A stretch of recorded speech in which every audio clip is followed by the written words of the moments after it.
kilala nyo na si Tay-Tay Teodoro ay nadraft nga po ng Colombian Jeep mga chong. Sa kasamaang palad ay hindi nga po ito pinapirma ng kontrata at siya namang sinalo ng Barangay Ginebra, ngunit isang conference nga lang po ang pinapirma sa kanya. Ngayong matatapos na nga ang Philippine Cup ay nanganganib na rin ang stint niya sa nasabing koponan. Dapat bang bigyan pa siya ng isa pang pagkakataon?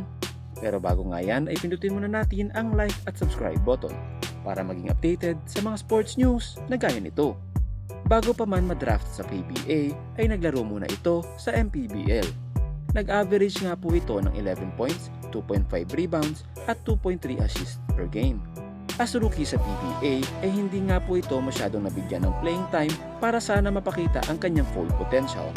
He's only averaging 2 points sa 5.48 minutes.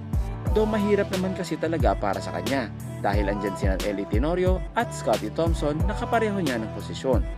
This guy can shoot 3. Can drive the ball to the basket with high basketball IQ. PBA's one of the best point guard na si Eli Tenorio is already 34 years old. At syempre, hindi magtatagal ay bababa din talaga ang performance nito. Sa ngayon malamang ay nangangapa pa rin si Tay-Tay Teodoro. Kung mabibigyan pa nga ito ng isa pang pagkakataon ay maybe siya na ang magiging next main point guard ng Barangay Ginebra. Pero syempre, management pa rin ang may last say dyan kung bibigyan pa nga nila ito ng isa pang pagkakataon. So ayan mga chong, sa tingin nyo ba ay dapat pabigyan ng extension ng Barangay Ginebra itong si Tay-Tay Teodoro? Tara na't pag-usapan natin yan sa comment section below. Subscribe na kayo mga chong para updated sa mga sports happenings.